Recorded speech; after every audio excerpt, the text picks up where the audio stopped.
미국 의회를 중심으로 대중 강경론이 고조되고 있는 가운데 중국과의 경제 무역을 꺼리는 디커플링론이 비현실적이라는 지적이 미국 지식인들 사이에서 나오기 시작했습니다. 디커플링은 국가와 국가 또는 한 국가와 세계의 경기 등이 같은 흐름을 보이지 않고 탈동조화되는 현상을 말합니다.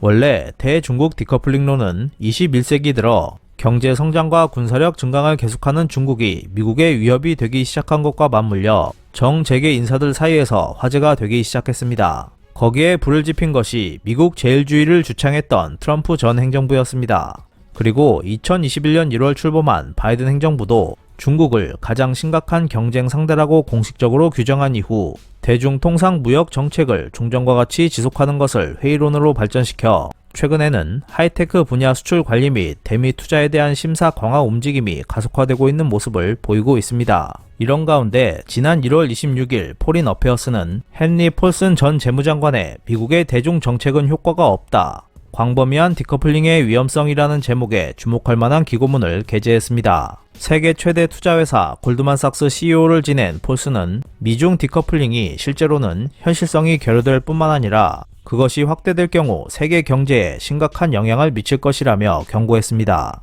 그가 경고한 내용은 다음과 같습니다. 중국의 지도 체제는 오늘날 대외 공세를 강화하고 그 경제 규모도 2008년 당시보다 3배 이상으로 확대됨과 동시에 적대적인 정책을 유지하고 있다. 반면 국내 경제는 서방이 원하는 만큼 개방되지 않음에 따라 미국의 대중 자세는 워싱턴 정치에서 볼 수 있듯 극도로 부정적으로 변해왔다. 그러나 변하지 않는 사실이 있다. 그것은 공통이익 추구를 위한 협력을 가능하게 하는 안정적 미중 관계가 존재하지 않게 될 경우 세계는 매우 위험한 상황에 빠진다는 것이다. 그런데 2023년을 맞이해 미중 관계는 고용 확대를 위한 투자, 이노베이션 등 과거에는 호의적으로 여겨졌던 분야까지 포함시켜 모든 면에서 안전보장 프리즘을 통해 논의되고 있다. 중국은 미국의 수출 규제를 자국 경제 성장에 대한 위협으로 보는 반면 미 정부는 중국의 기술 능력에 관한 모든 거래를 전략적 경쟁 상대 등장과 군사력을 증강하려는 것으로 간주해 아시아, 유럽, 동맹국들에게도 대중 수출 자제를 당부해왔다.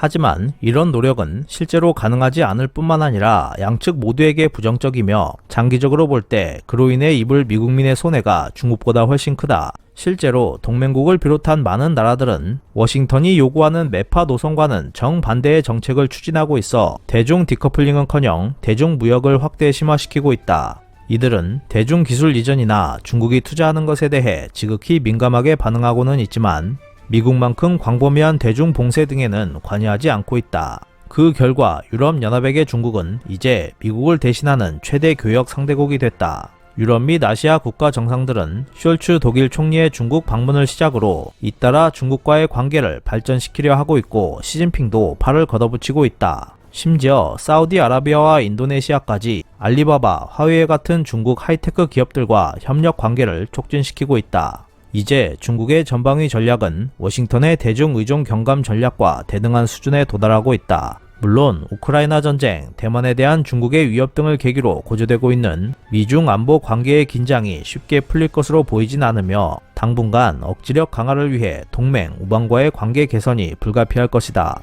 그러나 이들 국가는 중국의 고립화, 봉쇄를 결코 원하지 않는다.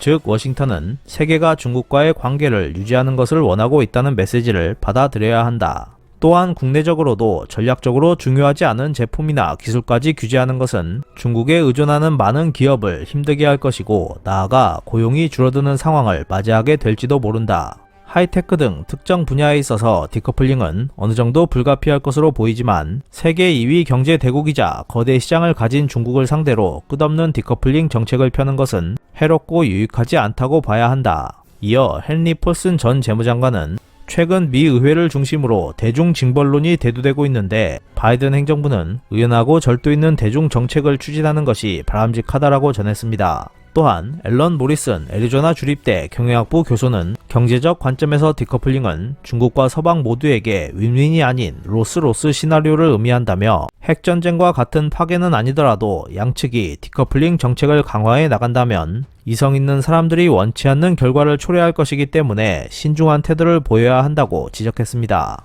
이와 관련해 흥미로운 것은 디커플링 논란에 아랑곳하지 않고 아이러니하게도 미중 무역이 최근 그 어느 때보다 확대되고 있음을 전한 1월 17일자 블룸버그 뉴스 기사입니다. 블룸버그는 미중 교역량이 디커플링을 무시하고 기록적인 규모로 커지고 있다는 제목의 기사를 다음과 같이 전했습니다. 중국 정부가 발표한 자료에 따르면 지난 한 해 양국 간 무역 총액은 7,600억 달러에 육박하는 기록적인 규모가 됐다. 미국 정부 측의 지난해 11월까지의 통계에서도 전례 없는 교역량을 나타내고 있다. 이 수치들은 중국과의 무역을 제한하는 초당적 움직임이 워싱턴에서 나타나고 있을 때만 괄목할 만하며 양국의 경제적 유대가 얼마나 밀접한지를 보여준다. 다만 중국은 대만 해역과 남중 국해에서 위압적 태도를 계속 취하는 한편 미국 측이 반도체 기술에 대한 중국의 접근을 거부한다는 현재 양측의 갈등이 쉽게 해결될 전망은 없다. 그렇다면 양국이 앞으로도 테크놀로지 분야의 전쟁을 계속하면서도 그 이외의 모든 분야에서 왕성한 무역 관계를 이어갈 수 있을 것인가라는 질문을 하면 답은 예스다. 브루킹스 연구소의 데이비드 선임 연구원도 이를 양측 관련 기업이 기대하고 있을 뿐만 아니라 경제 효율성에 기반을 두고 있기 때문이며 소비자들에게 확실하게 물건과 서비스를 전달할 수 있도록 하기 때문이라고 말했다. 워싱턴에서는 가혹한 디커플링을 요구하는 움직임이 있지만 그렇게 되면 미국의 생활 수준 저하를 초래하게 된다. 수출 의존형 경제 성장이 자국의 생활 수준과 경제적 안정의 열쇠가 되고 있는 중국도 마찬가지다.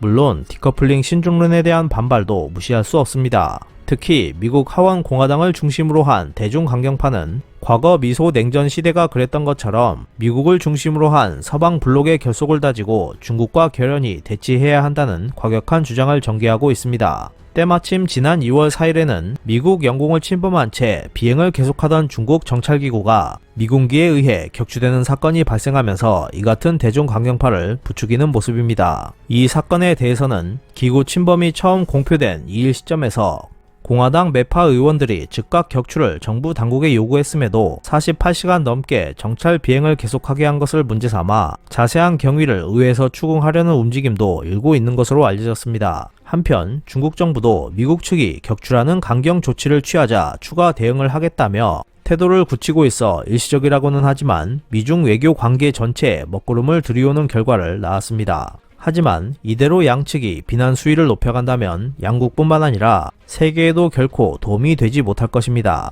이번 사건을 빌미로 미국이 경제 무역 측면에 극단적인 디커플링론을 펼쳐간다면 우리 경제도 큰 타격을 입게 될 것입니다. 양국 관계 안정을 위해 오래전부터 예정됐던 블링컨 미 국무장관의 중국 방문과 시진핑과의 회담도 사건 발생으로 일시 연기됐지만 조속한 사태 수습과 함께 중국 방문 계획이 실현되기를 기대합니다.